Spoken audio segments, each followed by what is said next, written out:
저게 바로 수리해야 된다 그러면은 우리 일찍 끝날 수도 있었을 텐데, 그죠? 저거 보니까는 얼마 전에 언론에 소개된 게 어느 아파트 물 새는 하자에 있었는데 천장 위에 올라가 봤더니 하자 보수해 주던 데다가 거기다가 왜 이 대야 있죠? 큰 것. 그거를 받쳐놔 가지고 그래서 그게 넘쳐 가지고 그러니까 하자 보수를 제대로 안 해준 거죠. 그냥 그걸 해서 물 새는 데를 갖다가 그걸 받쳐놓은 거예요. 그러니까 예.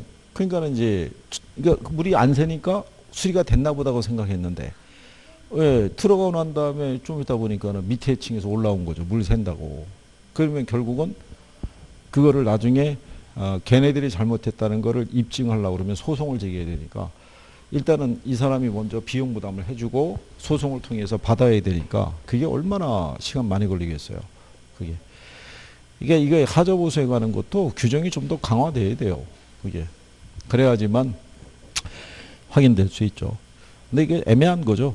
이사 가고 뭐 다 하고 난 다음에 입주한 사람에 의해서 밑에서 샜다 뭐 이러면은 저도 예전에 한번 그렇게 해서 겪어본 적이 있어요. 왜 밑에 층에서 올라오는 거죠. 물 샌다고. 그래요? 어디쯤이지? 그래서 확인을 딱 해봤더니 옛날에 그 보수했던 흔적이 있는 거예요. 근데 그거를 집 보러 갈 때는 저희가 장판이나 이걸 뜯어가지고 보지는 못하잖아요. 외관으로만 보지. 그러니까 그게 이제 조금 부실하게 된 거죠. 근데 이제 그게 관리사무소에서 뭐라고 하냐면 그거는 전유 부분이기 때문에 관리사무소가 해줄 수 있는 건 아니다. 이건 얘기죠. 공용 부분이면 자기네가 하는데 전유 부분은 그거는 그 입주한 사람 책임이다. 이런 얘기죠. 그러면 이제 그 수리 비용은 우리가 부담해야 되고 그러면 팔고 이사 간 사람에게는 청구할 수가 없죠. 예. 그 이제 그거를 참 절묘하게 터지는 거죠. 그 시점이. 근데 이제 미국 애들은 그 계약서를 체결하면 우린 지금 그게 아마 6개월 정도라고 그러면 걔네는 이제 목조주택이 많잖아요. 그러니까 이 나무를 갉아먹는 흰개미가 출현할 수 있어요.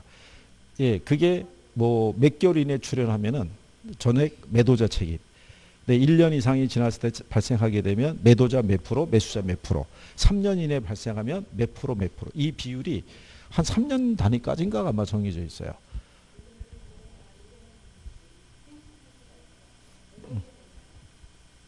그러니까 이제 여러 가지 원인이 있을 수 있다는 거죠. 그러니까 나중에 아마 우리도 그 주택 부동산 매매할 때는 그런 세부적인 조항이라는 게 들어가 있어야 되는데 현재 우리나라 계약서상이라든가 예를 들어 보면은 그런 게 없죠. 특약사항에서 들어갈 거면은 시설 원상태를 해놓을 것이라든가 뭐 이런 이제 기본적인 사항만 들어가 있는 거지. 이제 그런 거는 세를 놓거나 또 매수하는 사람 입장에서는 거기다가 단서를 달아서 계약서 쓰면은 하나의 장치는 될 수 있죠. 그래서 뭐 그런 경우. 여기 독일이나 유럽에서는 그 세를 줄 때는 조금 더 엄격해요. 그러니까 만약에 샤워를 하게 되면 그 환기 있잖아요. 창을 꼭 몇 번 이상 열어놔야 될 거. 그 다음에 농을 갖다가 설치하게 되면 벽체로부터 몇 센치 이상을 떨어뜨려 놓을 것.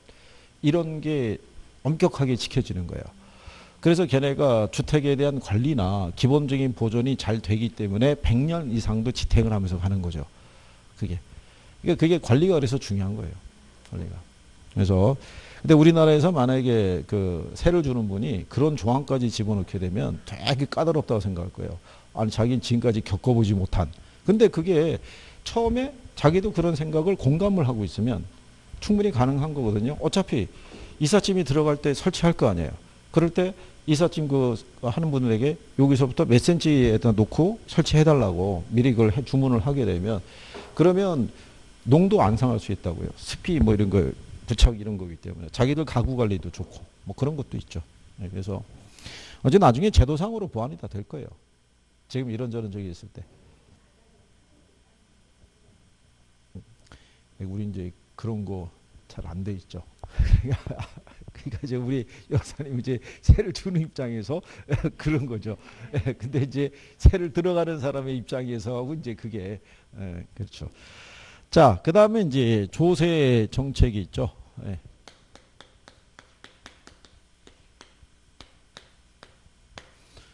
우리는 이제 취득하고요, 보유하고, 양도에 관련 세금에서 이 작년하고 재작년에서 요거 물어본 거예요. 보유세. 예, 그래서 이제 보유세 보면은 이제 국세가 우리가 이제 종부세고요. 그리고 이제 지방세가 재산세죠. 그러니까 요것도 이제 요때 물어볼 수 있는 문제에 해당이 된다라고 볼 수 있어요. 왜? 이 정부 들어서 제일 강조한 게 보유세거든요. 그래서 그 47번 문제 있죠. 이 부동산 조세 유형 중에서 보유과세를 모두 고른 걸 물어봤죠. 그러니까 이제 재산세하고 종부세가 들어가겠죠. 이렇게. 그런데 47번 문제가 유관시험에서 이렇게 냈어요. 이렇게 나왔는데 중개사 시험에서는 형식이 바뀐 거죠. 박스로 해가지고. 그죠? 물어본 취지는 똑같잖아요.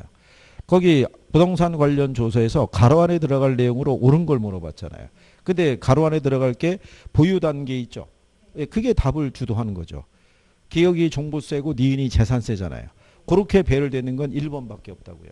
그리고 양도의 그 처분 단계에서 발생하는 건 양도소득세밖에 없잖아요. 그렇죠. 예, 그래서 작년 이 문제는 쉽게 준 거죠. 기본적인 것만 알면은. 그죠? 예.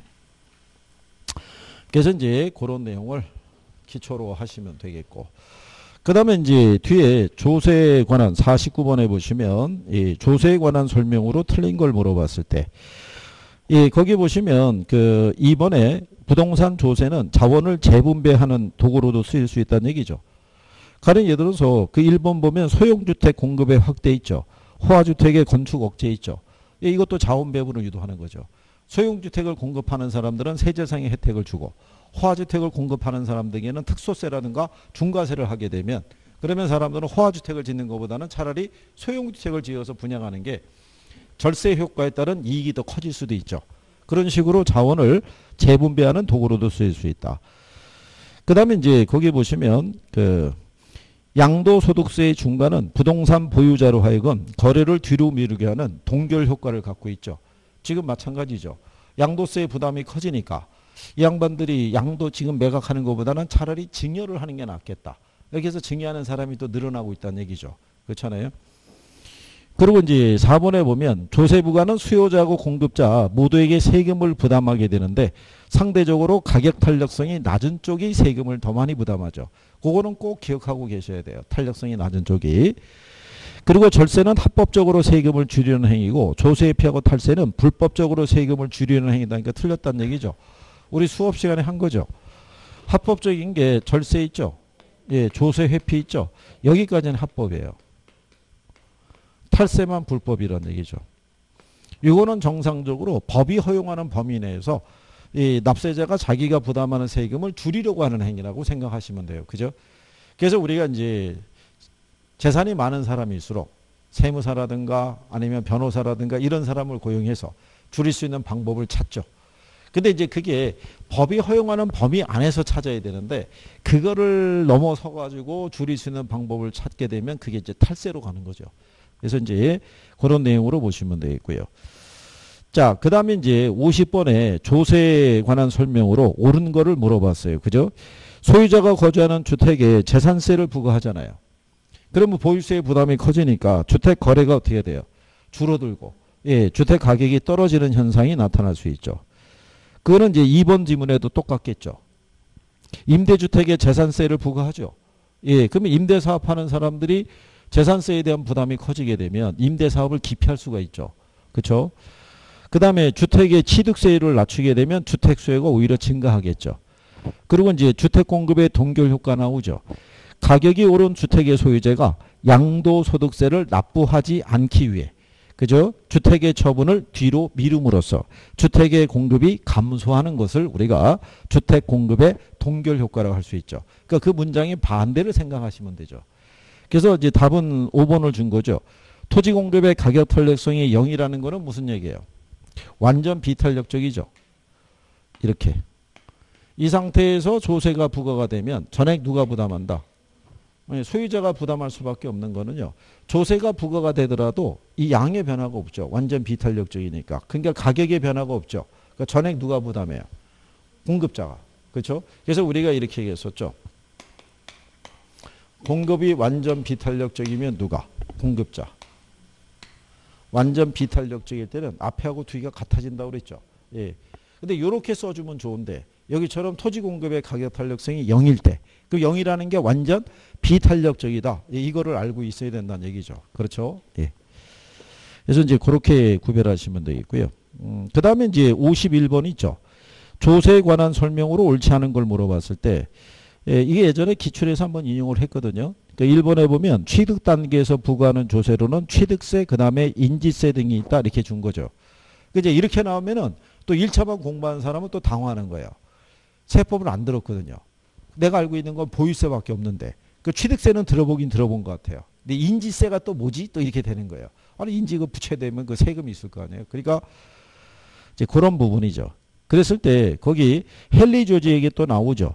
토지에서 발생하는 지대 수입을 100% 징수할 때 토지세 수입만으로 재사용을 충당할 수 있기 때문에 토지세 이외의 모든 조세는 철폐하자 이렇게 얘기했잖아요. 그죠?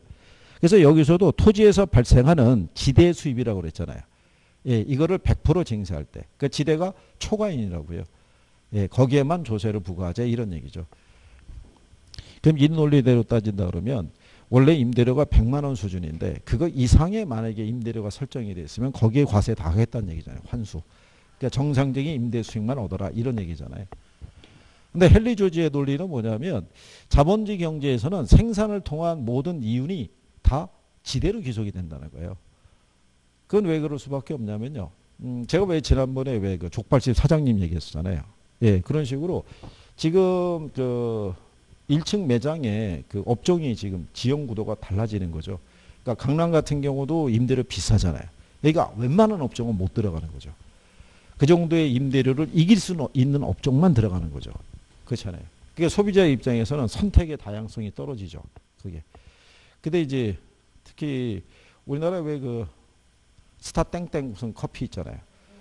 이번에 저쪽에 어디죠? 강원도 어디다가 그거 하나 또 만들어가지고 완전히 거기 핫플레이스가 돼가지고 그죠? 예. 강원도 무슨 저기 거기 평창인가 어딘가에다가 빵도 구워서 팔고 커피 이렇게 해서 파는 그런 점포를 만들었나 봐요. 거기라. 예. 그러니까 이제 사람들이 이제 요즘에 드라이브 이렇게 이제 쭉 가서 가다가 우리 또 들으면 또 굳이 또 찾아가서 먹는 습관이 있어요, 없어요? 있다고요. 그러니까 또 바글바글한 거죠, 그죠? 그러니까는 또 그거 그 스타땡땡을 우리나라의 그 S라고 하는 데서 그거를 그 수입한 거라고요. 그러니까 걔네하고 이쪽 그쪽하고 아마 지분이 반반인가 뭐 그래요. 그러니까 그쪽에 부회장인가 하는 사람이 또 거기 가서 또 그걸 줄 서서 또 그걸 또 먹는 게 또 SNS에 올라간 거 아니겠어요? 예. 그러니까는 이제 또 줄 섰다는 얘기는 벌써 쫙 늘었다는 얘기 아니겠어요? 걔네가 다 직영이라고요. 걔네가. 그래서 우리나라 국산 브랜드 있죠. 브랜드 커피들이 타격을 받은 이유가 그거라고. 걔네가 거의 도로가에 위치한 건 걔네만 위치하잖아요. 그러니까는 이제 걔네가 아무래도 매출도 커지고 뭐 그런 경우죠. 뭐라고 그러겠어요. 자, 그 다음에 이제 3번에 보면 지가 상승에 대한 기대가 퍼져 있는 상황에서 양도세가 중과돼서 동결 효과가 발생하면 지가가 하락한다면 틀리죠. 그러니까 말 그대로 동결이잖아요. 그러니까 공급이 예, 더 이상 늘어나지 않는다는 얘기라고요. 그러면 수요는 늘어나는데 공급이 그대로면 가격은 오를 수밖에 없죠. 예, 그래서 제목대로 그런 용어 정도는 기억을 해 두시는 게 필요하다. 이런 얘기가 되겠어요. 그 다음에 이제 뒤로 보시게 되면, 조세를 감면할 때 나타날 긍정적 또는 부정적 작용을 설명한 것이다. 틀린 것을 이렇게 물어봤어요. 거기 보면은 이제 2번에요. 조세를 감면하면, 주택조세를 감면하면 주택 부문 투자는 증가하고 다른 부문 투자는 감소하는 효과가 나타날 수 있겠죠. 그러니까 특정한 산업 쪽으로만 이제 조세에 어떤 혜택을 주게 되면 그 산업 부분에 대한 거래가 조금 더 활발하게 움직일 수는 있다 이런 얘기죠. 만약에 정부가 지금 주택 부문에 대한 모든 조세를 감면하거나 만약에 낮춰주게 되면은 주택 거래가 활성화될 수 있죠. 당연한 거겠죠. 그래서 특정한 부분만 이렇게 또 정리할 수도 있죠. 그리고 주택 조세를 감면해 주게 되면 자가 소유를 촉진하는 효과가 있다 이런 얘기죠. 근데 이게 조세를 감면하게 되면 조세 부과가 달리 소득을 재분배하는 효과가 발생한다라고 얘기를 해요. 근데 이 조세를 감면을 하게 된다는 것 있잖아요. 이게 이런 거잖아요. 돈이 많은 사람도 조세 감면 혜택을 받고 소득이 적은 사람도 조세 감면 혜택을 받게 되면 그러면은 이게 소득이 재분배되는 효과가 기대하기가 어렵다는 얘기죠. 이게. 그러니까 이제 일반적으로 이런 건 있어요. 고소득층에게 세금을 감면해 주잖아요. 그러면 그 사람들이 그걸로 하여금 소비를 좀 더 늘려서, 왜냐하면 상위 소득이 많은 사람들이 1% 소비하는 거는 소득이 낮은 계층에서 5%, 10% 소비한 거랑 같은 효과가 주어지거든요. 예, 그렇게 되면은 그거는 경기를 부양하는 데 쓰는 것이지 소득을 재분배하는 효과는 잘 안 나타난다는 얘기죠. 그렇죠? 오히려 그거는 소득을 재분배하려고 그러면 그 사람들에게 과세를 해서 환수해서 또 가지지 못한 사람들에게 그게 나눠질 수 있도록 했을 때가 소득 재분배 효과가 나타날 수 있다, 이런 얘기예요. 그래서 이제 정부에 따라서 정책이 조금 그래요. 그래서 이제 이런 얘기가 있죠. 부자세라고 그래서 그 세율을 좀 낮춰주게 되면, 그러면 이제 다른 사람들이 뭐라고 그러냐면, 아니 그러면 이게 무슨 뭐 부자들만을 위한 세금이냐 이렇게 해서 반발하는 사람이 있잖아요. 그럼 그게 아니라 그 사람들에게 조세를 감면해 줌으로써 그 사람들의 소비를 늘리는 게 전체적인 어떤 소비를 늘어나는 효과를 가져올 수 있다, 이렇게 이제 얘기할 수 있다, 이런 얘기죠. 그러니까 이제 뭐 정책상의 논리니까 이제 그렇게 보시면 되겠고요.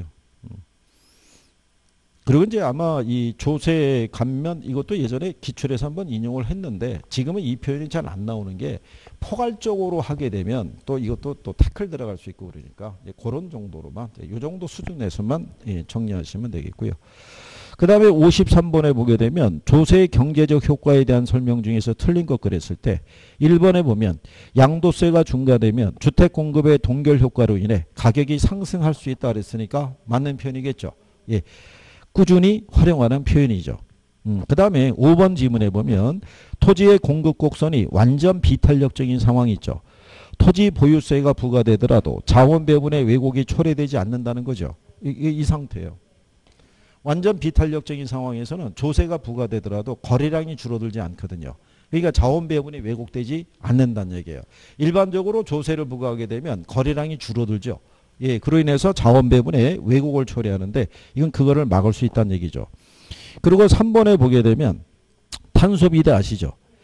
공급의 가격 탄력성은 탄력적이라고 그랬죠. 그러면 거기 탄이라고 한 데 있죠. 예, 거기다가 소라고 쓰고, 그 다음에 수요의 가격 탄력성은 어떻대요? B라고 그랬잖아요. 여기다 대. 그럼 누가 세금을 더 많이 부담하냐면, 예, 그게 수요자가 더 세금을 많이 부담하죠. 그죠? 그래서 이제 그런 내용이고요. 틀린 거는 이제 4번이죠. 토지용을 특정 방향으로 유도하기 위해서 정부가 토지 보유세를 부과할 때는 토지 용도에 관계없이 동일한 세금을 부과해야 된다면 틀리죠. 예, 이때는 차등과세를 하거나 용도에 맞춰서 이렇게 이제 구별하시면 되겠고.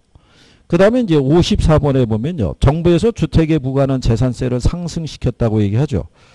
이 다른 조건이 동일할 때 주택시장에서 일어나는 현상 중에서 잘못된 것을 물어봤는데, 거기 5번에 보면요. 일률적으로 같은 비율을 주택가격에 적용하는 재산세 있죠. 역신세적인 효과를 나타낸다라고 얘기를 하죠. 여기서는 그냥 이렇게 생각하시면 될 거예요. 고가주택이 있고 뭐가 있을 때 이게 세율을 동일하게 적용을 하게 되면요. 근데 일반적으로 이 저가주택이 있죠. 여기서 또 이 숨어있는 가정은 뭐냐면 정부는 일정 수준 이하의 주택이 있죠. 얘가 신축이 금지되어 있다고요.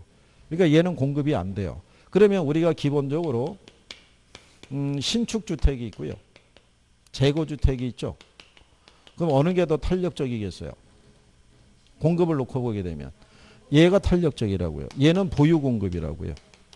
그러니까 팔려고 내놓기만 하면 되고요. 얘는 생산 공급이에요. 그러니까 얘는 상대적으로 비탄력적이고요. 얘는 탄력적이라고요. 그러면 이제 신축 주택을 주로 소비할 수 있는 사람들이 고소득층이에요. 그리고 기존 주택을 주로 소비하는 사람들이 저소득층이라고요. 그죠? 그럼 얘는 공급이 비탄력이면 수요가 상대적으로 탄력적이라는 가정이에요. 그래서 조세를 일률적으로 같이 부과하면 고소득층의 세금 부담은 줄어들고 저소득층의 세금 부담이 오히려 커질 수 있다는 거예요. 그래서 이거를 피하기 위해서는 차등과세를 해야 된다는 거예요. 이게 우리가 그림으로 확인하면은 이런 거예요. 이렇게 수요 곡선이 있고요. 이렇게 공급 곡선이 있을 때. 자, 시장 가격이 이렇게 1,000원이고요. 이게 100이라고 가정하자고요. 그러면 여기 우리가 기울기를 놓고 따져보게 되면 얘가 완만하고 얘가 급하잖아요. 그러니까 수요가 탄력적이고 공급이 비탄력적이라는 얘기죠. 이 상태에서 만약에 얘한테서 세금 부과하죠. 그러면 이제 공급 곡선이 상방 이동하잖아요. 소세 부과된 것만큼 거래량이 어떻게 돼요? 줄어들고 가격이 올라가죠. 1020원으로. 그러면 공급자는 1020원 받고 팔아서 얼마? 920원. 이렇게 될 거 아니에요. 그럼 수요자 부담은 요거죠. 가격이 올랐으니까. 근데 나머지는 공급자 부담 아니에요. 그러면 수요자 부담보다는 공급자 부담이 커지죠. 그렇잖아요. 그 얘기는 수요가 탄력적이니까. 그럴 때 얘가 신축 주택이잖아요. 신주택 공급은 비탄력 아니에요. 근데 수요는 탄력적이잖아요. 그러니까 이 수요가 고소득층이라고요. 그러면 신축 주택에 이렇게 세금을 부과하면은 소비자의 세금 부담이 줄어들잖아요.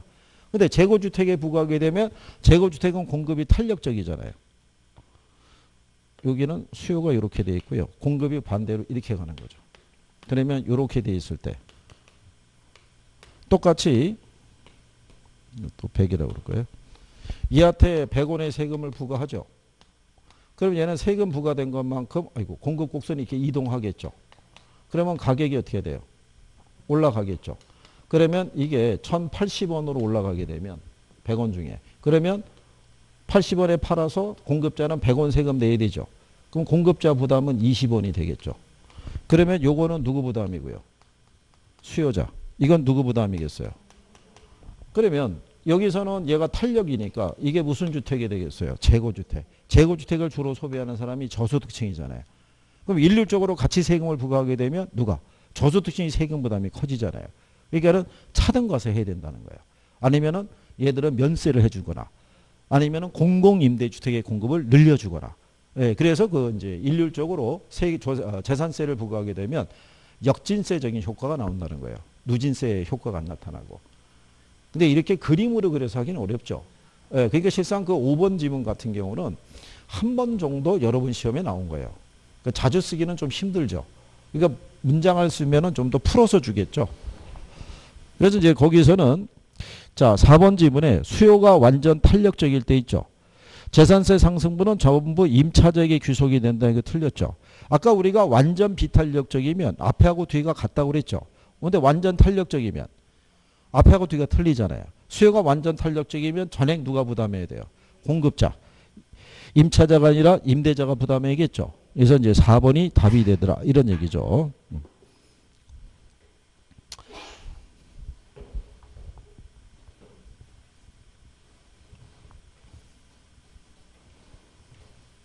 네, 그 다음에 이제 55번에 보시면 정부가 주택에 부과하는 재산세를 상승시켰다고 가정할 때 단기적으로 주택시장에 나타나는 현상에 대한 설명이다.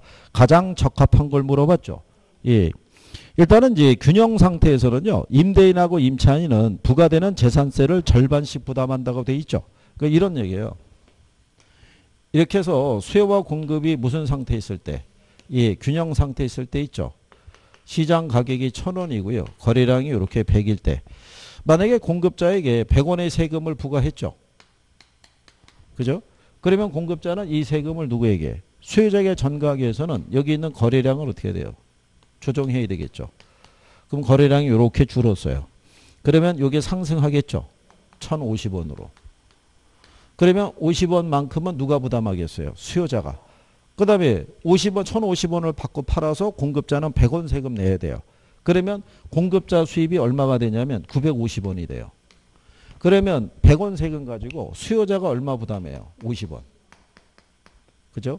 공급자는 또 얼마 부담해요? 50원. 근데 얘는 수입이 줄어드는 거죠. 그렇잖아요. 그러니까 균형 상태에서는 쌍방귀착이에요. 근데 누가 더 많이 부담하느냐 여부 있죠. 그거는 탄력성의 크기에 따라 틀려진다는 거예요. 탄력적일수록 조세 부담이 작고 비탄력적일수록 조세 부담이 커진다는 얘기예요. 그래서 탄소비대 논리가 나오는 거예요. 그죠? 그래서 거기 여러분들이 보시게 되면 가장 적합한 걸 물어봤잖아요. 예, 그래서 재산세의 귀착 문제는 수요의 탄력성과 공급의 탄력성의 상대적 크기에 따라 다르게 나타난다 이런 얘기예요. 그러니까 1번 질문처럼 이게 균형 상태면 물론 절반씩 부담한다고 할 수 있는데 실상은 절반씩 부담한다는 조건이 충족이 안 돼 있잖아요. 균형 상태다 이런 게 없고 부과될 때 절반씩 부담하는 게 개념이 아니라 누가 의해서 탄력성의 크기에 따라서 부담액의 크기는 틀려진다라고 생각하시면 돼요. 그래서 3번에 보면 임대료는 상승하는데요. 공급량이 증가한다니까 틀렸다는 얘기죠. 그리고 4번에 보면 이렇게 돼 있죠. 주택가격에 일률적으로 같은 세율을 적용하는 재산세는 누진세적인 효과가 아니라 역진세적인 효과. 요거는 이제 뭐 생각하시면 되냐면 일반적인 조세가 부과가 되면요. 수요자는 이전보다 지불하는 가격이 높아지고요. 공급자는 이전보다 수입이 줄어든다라고 생각하시면 되고요. 시장의 거래량은 이렇게 줄어드는 부작용을 초래한다라고 생각하시면 되겠죠.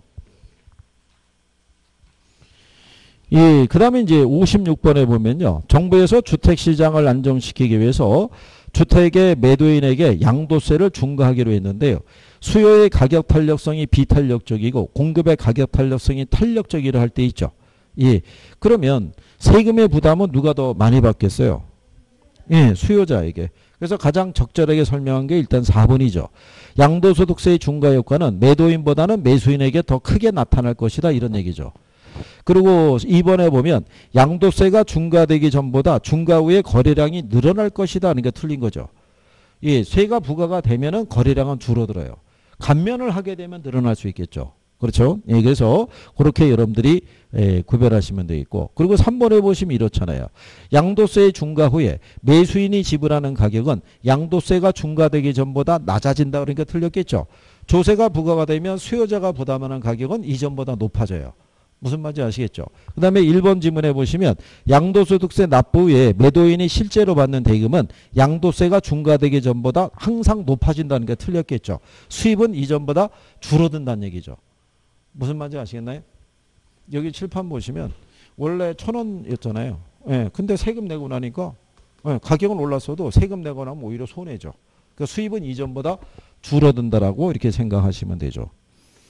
그리고 5번에 보면 매도인은 가격 변화에 민감하게 반응하지 않는 반면 매수인은 매우 민감하게 반응한다 그랬을 때 민감하게 반응하는 게 탄력적이잖아요. 그렇죠? 예, 둔감하게 반응하는 게 비탄력적이고. 근데 조건은 공급이 탄력이라고 그랬으니까 공급자는 민감하게 반응하겠죠. 매수인은 민감하게 반응하지 않는 거고. 거기에 표현이 바뀐 거겠죠. 그렇죠? 예. 그 다음에 57번에 보면 부동산 보유세의 경제적 효과에 대한 설명 나오죠. 거기 이제 2번에 보게 되면 토지의 공급은 비탄력적이기 때문에 토지에 대한 보유세는 자원 배분 왜곡이 큰 비효율적인 세금이다니까 틀렸겠죠. 아까 우리가 공급이 완전 비탄력적이면 이 양의 변화가 있어요 없어요? 없으니까 자원 배분의 왜곡이 발생하지 않는 가장 효율적인 세금이라고 헨리 조지가 주장을 하고 있는 경우죠. 그 다음에 3번에 보면 수요가 비탄력이고 공급이 탄력이죠. 그럼 수요자가 더 많이 부담하죠. 그렇죠? 그리고 이제 거기 5번에 보면 공공임대주택의 공급 확대 정책이 있죠. 예, 이거는 임대주택의 재산세가 임차인에게 전가되는 현상을 완화시킬 수 있죠. 공공임대주택이 민간임대주택의 대체제 역할을 해주는 경우죠. 이해하시겠나요? 예, 그래서 그런 경우를 정리하시면 되겠고요.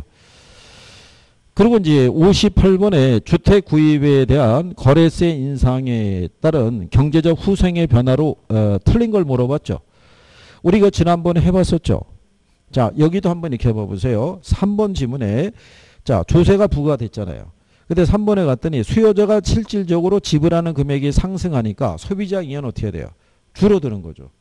이전보다 지불하는 가격이 어떻게 돼요? 높아진 거잖아요. 그러니까는 이만큼의 소비자 잉여가 줄어드는 거예요. 그 다음에 4번을 보면은 공급자가 받는 가격이 하락하죠. 그러니까 생산자 잉여도 이만큼 줄어드는 거예요. 무슨 말인지 이해하시겠죠? 예, 그런 얘기죠. 그럴 때 거래세 인상에 의한 세수입 증가분은 정부에 귀속되니까 경제적 순손실은 발생하지 않는다 그래서 틀렸다는 얘기죠. 경제적 순손실이라는 게 이게 시장의 자유로운 거래를 방해하는 거예요. 근데 경제적 순손실은 주로 정부가 부과하는 세금에 의해서 발생하는 거라고요. 이해하시나요? 예. 그래서 우리 지난번에 이거 그래프 그래서도 해봤었잖아요. 그래서 이 경제적 순손실은 공급이 탄력적일 때 커진다, 비탄력적일 때 커진다. 수요 곡선이 일정하다고 가정할 때 경제적 순손실은 공급이 탄력적일 때 커진다, 비탄력적일 때 커진다.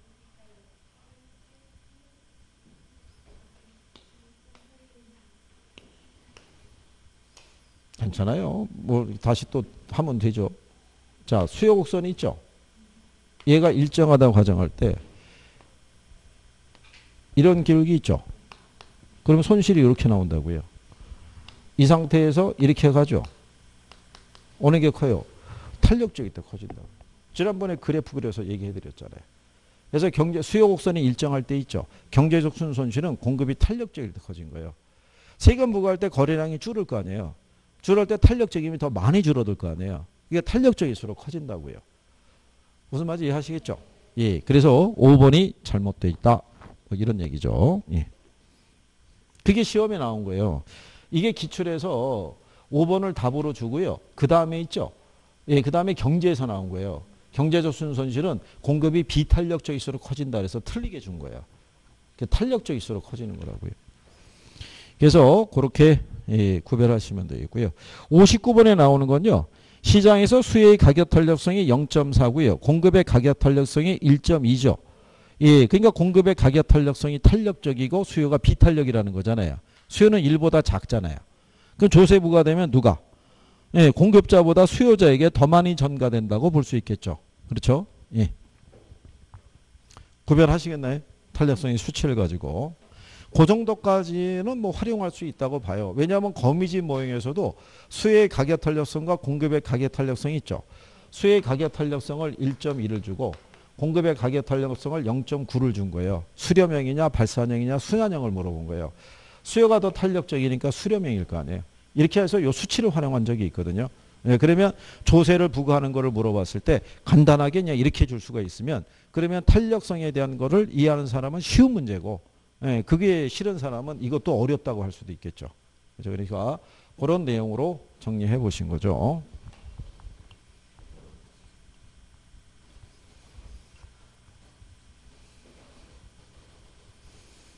네, 그 다음에 이제 부동산 투자론이죠. 예.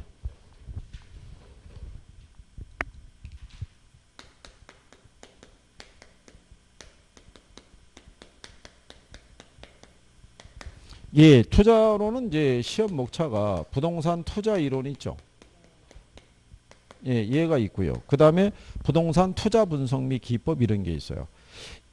여기를 이제 학생분들이 작년에 비해서는 공부해서 이렇게 가는 속도가 조금 느리다 보니까 지금 아마 투자론 쪽에서 거의 걸려 있는 것 같아요.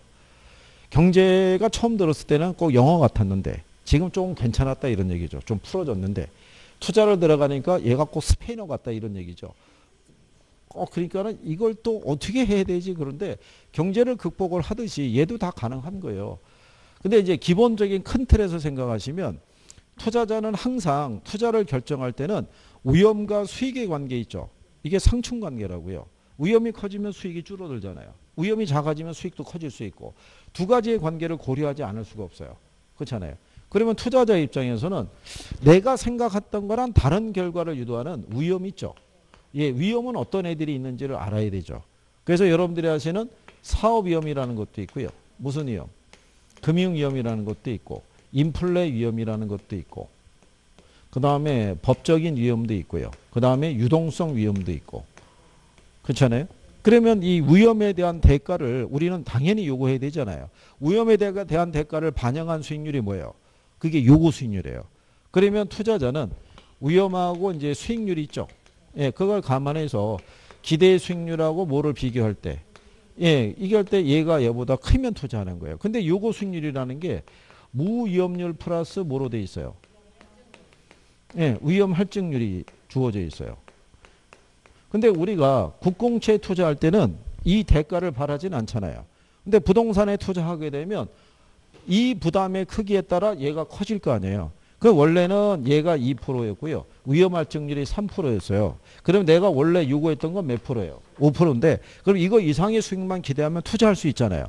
근데 이게 코로나19 때문에 내가 부담하는 위험이 커진 거예요. 5%로. 그러면 원래는 얘가 6%였으니까는 얘보다 크니까 투자할 수 있었잖아요. 근데 내가 부담하는 위험이 커진 거예요. 그래서 요구 수익률이 몇 %? 7%가 된 거예요.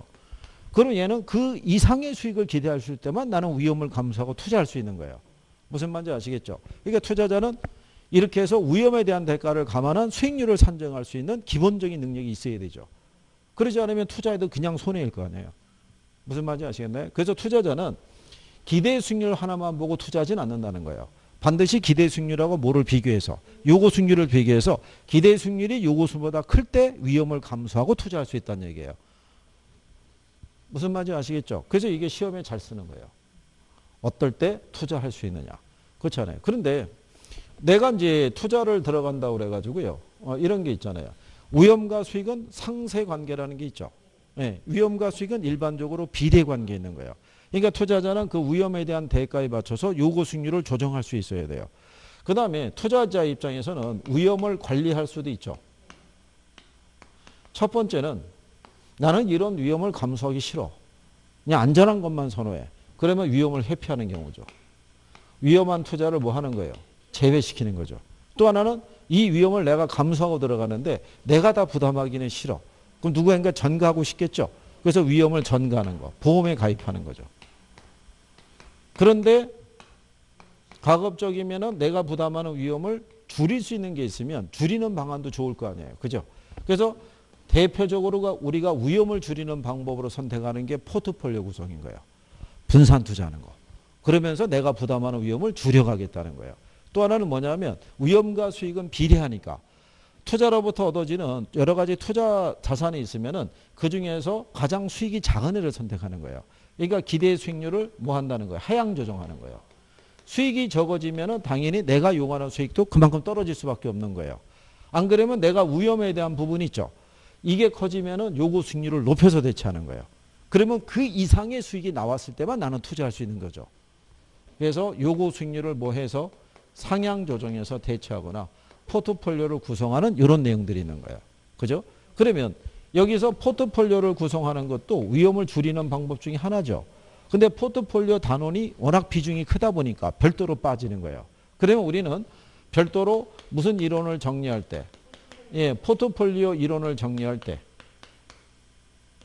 제가 매번 강조하는 게 있죠. 뭐 일단 알아야 된다. 포트폴리오의 총위험.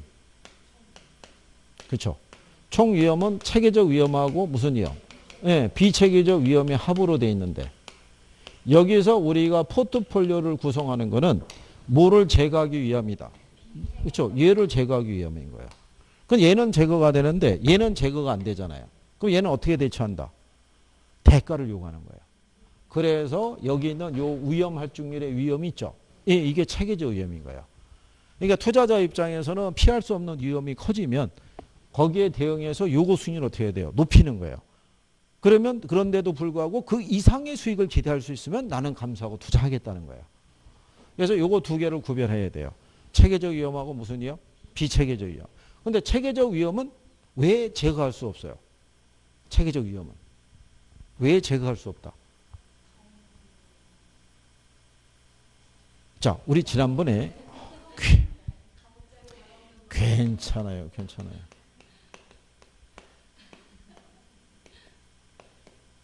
그래도 지금 좋아진 게 뭐냐면 안 놀래잖아요. 그렇잖아요. 그냥 담담하게 받아들이고 있잖아요. 이미 놀랄 만큼 다 놀랐다는 얘기잖아요. 그러니까 이제 뭐 부담없이 하는 거죠. 자, 우리가 만약에 투자할 때 있죠. 주식 투자할 때 D항공, S전자, L화학 이렇게 투자하는 게 분산 투자하는 거라고요.